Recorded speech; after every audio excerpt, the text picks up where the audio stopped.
नमस्कार दोस्तों, स्वागत है आपका हमारे यूट्यूब चैनल एजुटिक्स जीएन में। दोस्तों एसएससी सीजीएल को लेकर नई वीडियो ला चुके हैं। दोस्तों एसएससी सीजीएल ने 12,256 पद पर एडमिशन ओपन कर दिया है और ये एप्लीकेशन आप 22 जून 2026 तक अप्लाई कर सकते हैं। तो इस वीडियो में हम जानने वाले हैं आप किस तरह से एसएससी सीजीएल में अप्लाई कर सकते हैं। इसके लिए क्या एजुकेशन क्वालिफिकेशन रहेगा, क्या एलिजिबिलिटी क्राइटेरिया रहेगा और क्या प्रोसेस रहेगा, सारा कुछ इस वीडियो में बात करने वाले हैं। लेकिन ये नाम से ही पता चलता है कि एसएससी सीजीएल जो है ना वो ग्रेजुएशन लेवल का होता है, यानी कि जिन्होंने ग्रेजुएशन पास कर लिया है या फिर जो ग्रेजुएशन का फाइनल ईयर में है वो लोग एसएससी सीजीएल के लिए अप्लाई कर सकते हैं। तो चलिए दोस्तों बिना टाइम गवाए वीडियो को स्टार्ट करते हैं और जान लेते हैं किस तरह से अप्लाई करना है। उसके लिए दोस्तों आपको अपने मोबाइल से कोई भी ब्राउजर को ओपन कर लेना है और यहाँ पर सिंपली आपको एसएससी लिख करके सर्च कर लेना है। यहाँ पर आप एसएससी लिख करके सर्च करेंगे तो सबसे ऊपर में एसएससी का वेबसाइट शो करेगा, आपको उस पर क्लिक कर लेना है। उस पर क्लिक करने के बाद गाइस यहाँ पर कुछ इस तरह से दिखाई देगा। अगर ये प्रोसेस आप मोबाइल से कर रहे हैं तो यहाँ पर जो 3 लाइन दिख रहा है आपको मोबाइल में यहाँ पर दिखता है, उस पर क्लिक करना है। उस पर क्लिक करने के बाद गाइस यहाँ पर आपको एक ऑप्शन देखने के लिए मिलेगा डेस्कटॉप साइट का। ये जो आप देख सकते हैं डेस्कटॉप साइट का, आपको इसको इनेबल कर देना है ताकि जो आपका मोबाइल का स्क्रीन है वो same to same computer screen की तरह खुल जाए। जब आप डेस्कटॉप साइट को इनेबल कर देंगे तो कुछ इस तरह से दिखाई देगा। यहाँ पर आपको क्या करना है, अप्लाई करने के लिए यहाँ पर आपको लॉगिंग और रजिस्टर वाला ऑप्शन देखने के लिए मिलेगा, आपको उस पर क्लिक कर लेना है। दोस्तों अगर आपने पहले कभी भी एसएससी में अप्लाई किए हैं तो यहाँ पर आपका रजिस्ट्रेशन नंबर होगा और पासवर्ड होगा, तो आप उस रजिस्ट्रेशन और पासवर्ड का यूज करके लॉगिन कर सकते हैं। अगर आपने पासवर्ड भूल गए हैं तो यहाँ पर फॉरगेट पासवर्ड वाले ऑप्शन पर क्लिक करके पासवर्ड को फॉरगेट कर सकते हैं। लेकिन अगर आप पहली बार अप्लाई करने के लिए आ रहे हैं तो आपको थोड़ा सा स्क्रॉल डाउन करके नीचे आ जाना है। यहाँ पर आपको लॉगिन के नीचे न्यू यूजर रजिस्टर हियर वाला ऑप्शन देखने के लिए मिलेगा। ये देखिए यहाँ पर न्यू यूजर रजिस्टर नाउ, आपको इस पर क्लिक कर लेना है। रजिस्टर नाउ पर आप जैसे ही क्लिक करेंगे दोस्तों यहाँ पर आपको कुछ स्टेप दिखाई देगा। New candidate one time registration, जिसे OTR कहते हैं। आपको OTR कैसे करना है, देखिए सबसे पहले आपको अपना जो पर्सनल डिटेल है उसको फिल करना है। यहाँ पर आप पर्सनल डिटेल फिल करेंगे, उसके बाद आपको पासवर्ड क्रिएट करना पड़ेगा। पासवर्ड क्रिएट करने के बाद गाइस यहाँ पर आपको अपनी एडिशनल डिटेल्स यानी कि यहाँ पर जो आपका एड्रेस है, एजुकेशन है, वो सब फिल करने पड़ेंगे। बाद में आपको डिक्लेरेशन देना पड़ेगा। उसके बाद आपका जो रजिस्ट्रेशन है वो कंप्लीट हो जाएगा। तो चलिए हम जान लेते हैं किस तरह से OTR को फिल करना है। थोड़ा सा नीचे आएंगे और कंटिन्यू वाले ऑप्शन पर क्लिक करेंगे।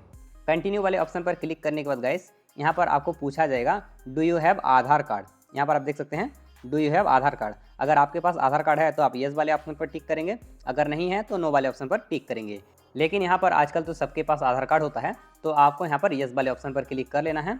उसके बाद यहाँ पर आपको आधार नंबर को एंटर कर लेना है, फिर दोबारा से आधार नंबर को यहाँ पर एंटर कर लेना है। उसके बाद थोड़ा सा स्क्रॉल डाउन करके नीचे जाना है। नीचे आने के बाद यहाँ पर आपको कंसेंट को टिक मार्क लगा लेना है। यहाँ पर आपको सेंड OTP वाले ऑप्शन पर क्लिक कर देना है। यहाँ पर ध्यान रखना कि आपका जो आधार नंबर है वो आपके मोबाइल नंबर से लिंक रहना चाहिए, तभी आपके मोबाइल नंबर पर एक OTP आएगा। उस OTP को आपको एंटर करके वेरीफाई करना पड़ेगा। तो चलिए हम सेंड OTP वाले ऑप्शन पर क्लिक कर देते हैं। दोस्तों जब आप OTP को यहाँ पर एंटर कर लेंगे उसके बाद आपको यहाँ पर वेरीफाई OTP वाले ऑप्शन पर क्लिक कर देना है। थोड़ा सा लोडिंग लेगा और यहाँ पर आपका OTP वेरीफाई हो जाएगा, सक्सेस देखने के लिए मिल जाएगा। आपको ओके वाले ऑप्शन पर क्लिक कर देना है, यहाँ पर वेरीफाई हो जाएगा। ओके, नीचे आ जाना है। कैंडिडेट नेम एज पर मैट्रिकुलेशन सर्टिफिकेट। यहाँ पर दोस्तों आपका जो मैट्रिक है, जो 10th है, उसमें आपका नाम कैसा है उसको यहाँ पर एंटर कर लेना है। ध्यान रखना है कि यहाँ पर आपका जो सर्टिफिकेट में नाम जैसा है ऐसा ही यहाँ पर एंटर करना है, ना कि आपके आधार कार्ड में नाम जैसा है ऐसा। क्योंकि बहुत सारे लोगों का ये होता है कि आधार कार्ड में नाम थोड़ा दूसरा रहता है और सर्टिफिकेट में नाम थोड़ा दूसरा रहता है। उसके बाद गाइस सेम उसी नाम को यहाँ पर एंटर कर लेना है। वेरीफाई नेम मतलब दोबारा से आपको नाम को एंटर कर लेना है। उसके बाद यहाँ पर आपको थर्ड ऑप्शन देखने के लिए मिलेगा have you ever change name. यहाँ पर कहा जा रहा है कि आपने नेम चेंज किया है, येस या नो। तो आपको यहाँ पर सिंपली नो वाले ऑप्शन पर क्लिक कर देना है। अगर आपने चेंज किया रहेगा तो यहाँ पर आपको न्यू नेम को 2 बार डालना पड़ेगा। उसके बाद यहाँ पर आपको जेंडर सेलेक्ट करने के लिए कहा जाएगा। यहाँ पर आप मेल है तो मेल और फीमेल है तो फीमेल। ट्रांसजेंडर का भी ऑप्शन दिया गया है, तो सिंपली यहाँ पर आप अपना जेंडर को सेलेक्ट कर लीजिए। उसके बाद दोबारा से यहाँ पर आपको जेंडर को सेलेक्ट कर लेना है। उसके बाद यहाँ पर आपको डेट ऑफ बर्थ को एंटर कर लेना है। दोबारा से डेट ऑफ बर्थ को यहाँ पर एंटर कर लेना है। नीचे आ जाना है, फादर नेम को एंटर कर लेना है। वेरीफाई फादर नेम में दोबारा से फादर नेम को एंटर कर लेना है। जितने भी डिटेल्स मैं बोल रहा हूँ ये आपका 10th के सर्टिफिकेट के अकॉर्डिंग रहना चाहिए। आधार कार्ड, पैन कार्ड के बेस पर आप एंटर मत कीजिए। उसके बाद यहाँ पर मदर नेम को एंटर करना है। थोड़ा सा नीचे आएंगे तो वेरीफाई मदर नेम पर दोबारा मदर नेम को एंटर कर लेना है। उसके बाद यहाँ पर matriculation 10th class education board यहाँ पर सेलेक्ट करना है कि आपका जो बोर्ड है वो कौन सा बोर्ड से है। तो यहाँ पर आप जिस भी स्टेट से हैं उस स्टेट का बोर्ड रहना चाहिए। जैसे यहाँ पर राजस्थान बोर्ड दिखाई दे रहा है, हम छत्तीसगढ़ स्टेट से हैं तो हम छत्तीसगढ़ बोर्ड को सेलेक्ट करेंगे। नीचे आते रहेंगे तो यहाँ पर आपको देखने के लिए मिलेगा। देखिए यहाँ पर Chhattisgarh board of secondary education, दोबारा से आपको उसी को सेलेक्ट कर लेना है। उसके बाद यहाँ पर आपको अपना रोल नंबर को डाल लेना है, दोबारा से रोल नंबर को यहाँ पर डाल लेना है। यहाँ पर आपको कहा जाएगा पासिंग ईयर, आपने 10th क्लास कब पास किया है वो ईयर को यहाँ पर सेलेक्ट करना है। आपने जब भी 10th क्लास पास किया है उस ईयर को यहाँ पर सेलेक्ट कर लीजिए। यहाँ पर दोबारा से उस ईयर को फिर से सेलेक्ट कर लेना है। उसके बाद यहाँ पर पूछा जाएगा highest level of education qualification, आपने सबसे उच्च स्तर की पढ़ाई कहाँ तक की है।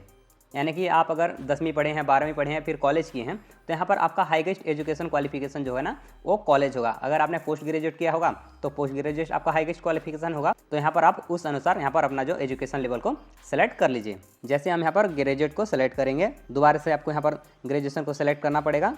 उसके बाद यहाँ पर कैंडिडेट मोबाइल नंबर में अपना मोबाइल नंबर को एंटर कर लेना है और यहाँ पर ईमेल आईडी को एंटर कर लेना है। इन दोनों को OTP के थ्रू आपको वेरीफाई करना पड़ेगा। तो चलिए मैं यहाँ पर वेरीफाई करके दिखा देता हूँ। तो आप जैसे ही मोबाइल नंबर और मेल आईडी को डालेंगे तो यहाँ पर आपको सेंड OTP वाला ऑप्शन आ जाएगा। तो आपको यहाँ पर सेंड OTP वाले ऑप्शन पर क्लिक कर देना है। जो OTP आएगा उसको यहाँ पर डाल देना है। उसके बाद वैलिडेट OTP वाले ऑप्शन पर क्लिक कर देना है। OTP वैलिडेट हो जाने के बाद गाइस यहाँ पर आपको सेव एंड नेक्स्ट वाले ऑप्शन पर क्लिक कर देना है। दोस्तों आप जैसे ही सेव एंड नेक्स्ट वाले ऑप्शन पर क्लिक करेंगे यहाँ पर आपका जो पर्सनल डिटेल है वो सक्सेसफुली सबमिट हो जाएगा और यहाँ पर आपको सक्सेस का ऑप्शन दिख जाएगा। ओके वाले ऑप्शन पर क्लिक कर देना है। ऊपर में आएंगे तो यहाँ पर आपको अपना रजिस्ट्रेशन नंबर देखने के लिए मिल जाएगा। मैसेज के थ्रू भी आपको अपना रजिस्ट्रेशन नंबर मिल जाएगा। उसके बाद गाइस जो सेकंड ऑप्शन होगा वो होगा पासवर्ड क्रिएशन का। ये देखिए ये पासवर्ड क्रिएशन का ऑप्शन रहेगा सेकंड ऑप्शन में। यहाँ पर थोड़ा सा आपको नीचे आ जाना है। रजिस्ट्रेशन नंबर यहाँ पर डला हुआ रहेगा। जो पासवर्ड आपको मैसेज के थ्रू मिला है उसको यहाँ पर एंटर कर लेना है। उसके बाद नया पासवर्ड आपको यहाँ पर एंटर कर लेना है। जो पासवर्ड आप नया वाला बनाना चाहते हैं उसको यहाँ पर एंटर कर लेना है। यहाँ पर देखिए जो नया पासवर्ड क्रिएट करने का यहाँ पर रूल्स दिया है, किस तरह से आपको नया पासवर्ड क्रिएट करना है। जो आपका पासवर्ड है वो मिनिमम 8 कैरेक्टर का होना चाहिए, एक अपर केस एक लोअर केस होना चाहिए। उसके बाद वहाँ पर कुछ स्पेशल कैरेक्टर होना चाहिए। तो आप इसे केयरफुली पढ़ लीजिए और पासवर्ड क्रिएट कर लीजिए। जो पासवर्ड आपने नया वाला एंटर किया है उसको यहाँ पर दोबारा एंटर कर लेना है कन्फर्म पासवर्ड वाले बॉक्स पर। यहाँ पर आपको सिक्योरिटी क्वेश्चन देखने के लिए मिलेगा। मतलब इन फ्यूचर में अगर आप कभी पासवर्ड भूल जाते हैं तो पासवर्ड को रीसेट करने के लिए आपको कुछ क्वेश्चन पूछा जाएगा। इसको आपको यहाँ पर पहले सेट कर लिए रहना है। देखिए सिक्योरिटी क्वेश्चन नंबर 1 में आप यहाँ पर सेलेक्ट कर सकते हैं what city where you born in, मतलब आपने कहाँ जन्म लिया था वो सिटी को यहाँ पर एंटर कर लेना। आपको पहले वाले ऑप्शन को क्लिक करना है और यहाँ पर आंसर में अपने सिटी का नाम को डाल देना है। ठीक उसी तरह से आपको सेकंड वाले क्वेश्चन पर क्लिक करना है और यहाँ पर से आपको चारों में से कोई एक ऑप्शन को सेलेक्ट कर लेना है। फिर उसके बाद आपको यहाँ पर सेव एंड नेक्स्ट वाले ऑप्शन पर क्लिक कर देना है। आपका पासवर्ड क्रिएशन का जो प्रोसेस है वो भी कंप्लीट हो जाएगा। तो हमारा ये जो फर्स्ट पॉइंट है पर्सनल डिटेल और पासवर्ड क्रिएशन कंप्लीट हो चुका है। अभी हमें जो एडिशनल डिटेल्स है उसका स्टेप को कंप्लीट करना है। यहाँ पर क्या क्या करना है एक बाई एक जानते हैं। तो अभी यहाँ पर आपको क्या करना है, अभी यहाँ पर आपको लॉगिन करना पड़ेगा। लॉगिन करने के लिए आपको क्या कर लेना है, यहाँ पर रजिस्ट्रेशन नंबर को डालना पड़ेगा और यहाँ पर पासवर्ड को डालना पड़ेगा जो आपने अभी अभी पासवर्ड बनाया था और जो रजिस्ट्रेशन नंबर आपको मिला था। उसके बाद ये जो कैप्चा दिख रहा है इस कैप्चा को आपको यहाँ पर एंटर कर लेना है यहाँ पर। उसके बाद ये जो लॉगिन वाला ऑप्शन है उस पर क्लिक कर देना है। आप जैसे लॉगिन वाले ऑप्शन पर क्लिक करेंगे अगर आपने सही डिटेल डाला होगा तो सक्सेसफुली लॉगिन कर लेंगे। पहले यहाँ पर आपको अपनी कैटेगरी को सिलेक्ट कर लेनी है। सेलेक्ट वाले ऑप्शन पर क्लिक करेंगे और यहाँ पर आपको EWS SC ST OBC general जो भी आपका है आपको यहाँ पर सेलेक्ट कर लेना है। जैसे हमारा OBC है तो हम OBC पर क्लिक करेंगे। उसके बाद वेरीफाई कैटेगरी पर क्लिक करके दोबारा से कैटेगरी को सेलेक्ट कर लेंगे। नेशनलिटी पर क्लिक करेंगे और नेशनल को सेलेक्ट कर लेंगे। यहाँ पर आपको सिटीजन ऑफ इंडिया को सेलेक्ट करना है। उसके बाद यहाँ पर आपको फोर्थ ऑप्शन देखने के लिए मिलेगा विजिबल आइडेंटिफिकेशन मार्क्स, यानी कि आपके शरीर में ऐसा कौन सा मार्क्स है जो विजिबल है, जो दिख रहा है। तो यहाँ पर आपको डाल लेना है जो भी मार्क्स आपके शरीर में विजिबल है उसको डाल लेना है। तो यहाँ पर आप सिंपली लिख सकते हैं तिल का चिन्ह है तो यहाँ पर आप मोल डाल दीजिए। तिल तो किसी न किसी का शरीर में रहता ही रहता है तो आप यहाँ पर तिल का चिन्ह डाल दीजिए। उसके बाद are you person with benchmark disability तो यहाँ पर यस डालिए, अदरवाइज नो डालिए।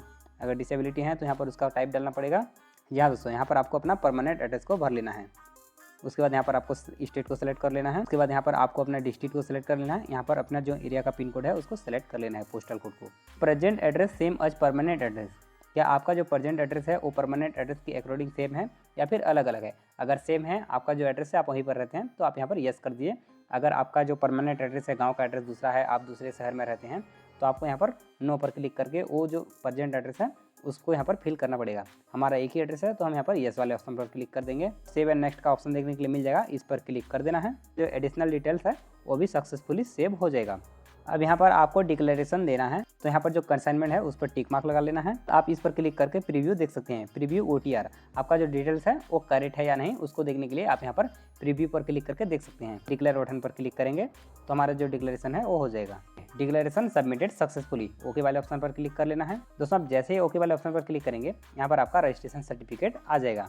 इसको डाउन करके नीचे जाना है, कंबाइंड ग्रेजुएट लेवल एग्जामिनेशन 2026, यानी कि दोस्तों यहाँ पर जो CGL है उसमें आप यहाँ पर अप्लाई कर सकते हैं। अप्लाई वाले ऑप्शन पर क्लिक करना है। यहाँ पर जो कुछ भी इंस्ट्रक्शन दिया है आपको इसको केयरफुली पढ़ लेना है। इंग्लिश और हिंदी दोनों वर्जन में दिया है। फिल फॉर्म वाले ऑप्शन पर क्लिक करना है। यहाँ पर आपको अपनी पर्सनल डिटेल दिखने के लिए मिल जाएगा। थोड़ा सा इसको डाउन करके नीचे जाएंगे। हमने पहले ही OTR के टाइम सभी डिटेल फिल कर दी हैं, तो डायरेक्ट नेक्स्ट वाले ऑप्शन पर क्लिक कर देंगे। ओके वाले ऑप्शन पर क्लिक कर देना है। अब यहाँ पर आपको अपनी एजुकेशनल डिटेल्स को फिल करना पड़ेगा। तो यहाँ पर आपको अपनी हाईएस्ट एजुकेशन क्वालिफिकेशन को सिलेक्ट करना है। सेलेक्ट वाले ऑप्शन पर क्लिक करेंगे और यहाँ पर आपका जो हाईएस्ट एजुकेशन क्वालिफिकेशन है उसको सेलेक्ट कर लेना है। ग्रेजुएशन पर क्लिक कर लेंगे। जो यहाँ पर details of qualifying educational qualification है उस पर क्लिक करेंगे और यहाँ पर ग्रेजुएशन को सेलेक्ट कर लेंगे। उसके बाद EQ स्टेटस पर क्लिक करेंगे, पास पर क्लिक कर देंगे। अगर आपका अभी जो क्वालिफिकेशन है वो पास नहीं हुए हैं, वो अभी चल रहा है, तो आप यहाँ पर अपेयरिंग पर क्लिक कर सकते हैं। उसके बाद पासिंग ईयर पर क्लिक करेंगे और आपने कब पास किया है वो डिटेल्स को यहाँ पर फिल करना पड़ेगा। उसके बाद यहाँ पर आपको अपनी स्टेट को सेलेक्ट कर लेना है। यहाँ पर नेम ऑफ यूनिवर्सिटी, आपने कौन सी यूनिवर्सिटी या बोर्ड से आपका एजुकेशन कंप्लीट किया है उसको यहाँ पर सेलेक्ट करना है। यहाँ पर आपको अपना परसेंटेज डालना पड़ेगा, यहाँ पर रोल नंबर को डालना पड़ेगा। फिर आपको सेव एंड नेक्स्ट वाले ऑप्शन पर क्लिक कर देना है। यहाँ पर देखिए CGPA भी दिखा रहा है, इन दोनों में से आपको कोई एक को डालना है। अगर आप परसेंटेज डालते हैं तो CGPA का ऑप्शन नहीं आएगा, CGPA डालते हैं तो आपको परसेंटेज डालना नहीं पड़ेगा। फिर सेव एंड नेक्स्ट वाले ऑप्शन पर क्लिक करेंगे, ओके वाले ऑप्शन पर क्लिक करेंगे। उसके बाद यहाँ पर आपको एडिशनल इन्फॉर्मेशन को फिल कर लेना है। विदर यूर एक्स सर्विस मैन, पहले आपने कहीं पर काम किया है, आर्म पे काम किया है, तो यहाँ पर आपको येस या नो पे फिल कर देना है। हम यहाँ पर नो पे फिल कर देंगे। विदर सीकिंग एज रिलैक्सेशन, अगर आपको एज में रिलैक्सेशन मिलने वाला है तो आप यहाँ पर येस कीजिए, अदरवाइज नो पर कीजिए। अगर आप SC ST OBC में आते हैं तो आपको यहाँ पर येस पर क्लिक करना है। अगर आप अनरिजर्व कैटेगरी में आते हैं तो आपको यहाँ पर नो पर क्लिक करना है और यहाँ पर अपनी एज रिलैक्सेशन कोड को एंटर कर लेना है। जैसे हम यहाँ पर OBC को सेलेक्ट कर लेंगे। यहाँ पर अगर आप जनरल कैटेगरी से भी आते हैं और पर्सनल डिसेबल या फिर कोई भी मापदंड मिल रहा है एज रिलैक्सेशन का, उसको अगर आप पूरी करते हैं तो येस करके यहाँ पर इन तीनों में से कोई कोड को सेलेक्ट कर लेना है। यहाँ पर हम OBC को सेलेक्ट कर लेंगे। एक्सेसिंग जॉब अपॉर्चुनिटी, आप वो अपॉर्चुनिटी लेना चाहते हैं तो येस पर कीजिए, अदरवाइज नो पर क्लिक कीजिए। फिर यहाँ पर सेव एंड नेक्स्ट वाले ऑप्शन पर क्लिक कीजिए, ओके पर क्लिक कीजिए। उसके बाद आपका जो पर्सनल इन्फॉर्मेशन का सेकंड फेज आएगा। सेकंड फेज में आपको क्या करना है, यहाँ पर आपको preference 1, preference for examination centre, आपको एग्जामिनेशन सेंटर का प्रेफरेंस देना है। आपके घर के सामने जो भी सेंटर है आपको उसको सेलेक्ट कर लेना है। तो यहाँ पर आप चेक कर लीजिए आपके शहर के सामने कौन सा है, आप उसे सेलेक्ट कर लीजिए। ओके दोस्तों, यहाँ पर आपको 3 प्रेफरेंस को सेलेक्ट कर लेना है। Medium for computer based examination, आप हिंदी में देना चाहते हैं या इंग्लिश में। अगर आप इंग्लिश में देना चाहते हैं तो इंग्लिश कीजिए और हिंदी में देना चाहते हैं तो हिंदी पर कीजिए। यहाँ पर आपको दोबारा से उसी लैंग्वेज को सेलेक्ट कर लेना है। उसके बाद यहाँ पर आपको कहा जाएगा are you person with benchmark disability, अगर यस है तो यस पर कीजिए, अदरवाइज नो पर क्लिक कीजिए। Are you also applying for the post of junior statistical officer, तो यहाँ पर अगर आप अप्लाई करना चाहते हैं तो यस, अदरवाइज नो पर क्लिक कीजिए। तो also applying for statistical investigator grade 2, इसको अप्लाई करना चाहते हैं तो यस, अदरवाइज नो, हम यहाँ पर नो पर क्लिक कर देंगे। उसके बाद यहाँ पर आपको नेम ऑफ लैंग्वेज पर सेलेक्ट कर लेना है, आपको कौन कौन सा लैंग्वेज आता है। तो यहाँ पर हम क्लिक करेंगे और यहाँ पर हम हिंदी को सेलेक्ट कर लेंगे। उसके बाद हमें इंग्लिश आती है तो हम इंग्लिश को भी सेलेक्ट कर लेंगे। जो लैंग्वेज आपको आता है आप उसे यहाँ पर सेलेक्ट कर लीजिए। मीडियम ऑफ मैट्रिकुलेशन एग्जामिनेशन, आपका जो 10th क्लास है वो कौन सा लैंग्वेज में हुआ था। अगर आप हिंदी मीडियम के स्टूडेंट है तो हिंदी, इंग्लिश मीडियम के तो English. Are you also applying for the assistant audit officer, यहाँ पर येस है तो येस, अदरवाइज नो है तो नो पर क्लिक कीजिए। उसके बाद यहाँ पर हम सारे में नो पर क्लिक करते जाएंगे। नेक्स्ट वाले ऑप्शन पर क्लिक कर देंगे। Upload photograph and signature, face authentication status pending. दोस्तों इस पेज में आपको क्या करना है, ये जो बारकोड दिख रहा है यहाँ पर आपको, इस बारकोड को अपने मोबाइल में स्क्रीनशॉट मार लेना है और गूगल लेंस से स्कैन कर देना है। एक लिंक मिलेगा उस पर क्लिक करेंगे तो आप डायरेक्ट प्ले स्टोर में रीडायरेक्ट हो जाएंगे और यहाँ पर आपको ये वाला एप्लीकेशन पे ले आएगा, वहाँ SSC एप्लीकेशन पर ले आएगा, आपको इसको इंस्टॉल कर लेना है। लॉगिंग एंड रजिस्टर, इस वाले ऑप्शन पर क्लिक करेंगे। यहाँ पर आने के बाद गाइस यहाँ पर आपको रजिस्ट्रेशन नंबर को जो अभी आपको मिला था उसको डालना है, यहाँ पर पासवर्ड को डालना है और ये जो कैप्चा दिख रहा है उसको यहाँ पर एंटर करना है। फिर लॉगिन कर लेना है। लॉगिन कर लेने के बाद गाइस यहाँ पर आपको एक ऑप्शन देखने के लिए मिलेगा अप्लाई का, आपको इस वाले ऑप्शन पर क्लिक कर लेना है। फिर यहाँ पर आपको इस वाले ऑप्शन पर क्लिक कर लेना है कंबाइंड ग्रेजुएशन लेवल एग्जामिनेशन पर। यहाँ पर आपको माई एप्लीकेशन वाले ऑप्शन पर क्लिक कर लेना है। यहाँ पर आपको कंटिन्यू वाले ऑप्शन पर क्लिक कर लेना है। सेव एंड नेक्स्ट करके आपको सारे इन्फॉर्मेशन को सेव एंड नेक्स्ट करते जाना है जहाँ तक आपका प्रोसेस हो चुका है। उसके बाद जब आप आधार फेस ऑथेंटिकेशन पर आएंगे तो यहाँ पर आपको क्या करना है, इस कंसेंट पर टिक मार्क लगा लेना है। यहाँ पर आपको आधार फेस ऑथेंटिकेशन पर क्लिक कर लेना है। लेकिन ध्यान रहे आधार फेस ऑथेंटिकेशन पर क्लिक करने से पहले आपके मोबाइल में आधार फेस RD एप्लीकेशन डाउनलोड रहना चाहिए। अगर आपके मोबाइल में डाउनलोड नहीं है तो आप यहाँ पर आइए और आधार फेस RD लिख करके सर्च कीजिए, ये वाला एप्लीकेशन दिखेगा, इसको इंस्टॉल कर लेना है। ओपन करके सारी परमिशन अलाउ कर देनी है।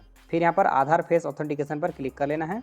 आपके मोबाइल पर आधार फेस ऑथेंटिकेशन का एप्लीकेशन ओपन हो जाएगा। पर ये जो रेड लाइन्स है, जब आपका चेहरा अच्छा से डिटेक्ट हो जाएगा तो नीला सर्कल बन जाएगा, तब आपको फोटो को कैप्चर कर लेना है। अपनी आंखें जैसे ब्लिक करेंगे कैप्चर हो जाएगा। उसके बाद सेव एंड नेक्स्ट वाले ऑप्शन पर क्लिक कर देना है। यहाँ पर कुछ इस तरह से आ जाएगा। ओके वाले ऑप्शन पर क्लिक करना है। कैप्चर लाइव फोटो वाले ऑप्शन पर क्लिक कर लेना है। परमिशन को अलाउ कर देना है। यहाँ पर आ जाना है और फोटो को कैप्चर कर लेना है। चेहरा को बीचों बीच रख लेना है। इमेज वेरीफाई होगा। फेस ऑथेंटिकेट हो जाने के बाद गाइस यहाँ पर आपको अपलोड सिग्नेचर वाले ऑप्शन पर क्लिक करना है और कोरा पेज में आपको पहले से सिग्नेचर करके रखना है और उसका फोटो को यहाँ पर आपको अपलोड कर देना है।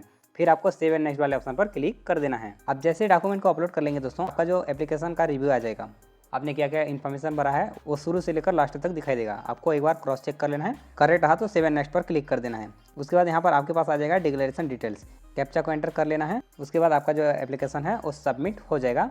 अगर आप SC ST कैटेगरी से हैं तो आपको पेमेंट नहीं मांगा जाएगा और अगर आप OBC या फिर जनरल कैटेगरी से हैं तो यहाँ पर आपको 100 रुपये का पेमेंट मांगा जाएगा। आई होप दोस्तों वीडियो में दी गई जानकारी आपको पसंद आई होगी। वीडियो अगर पसंद है तो वीडियो को एक लाइक कर देना और चैनल को सब्सक्राइब कर देना आगे इसी तरह के नए इन्फॉर्मेटिव वीडियो देखने के लिए।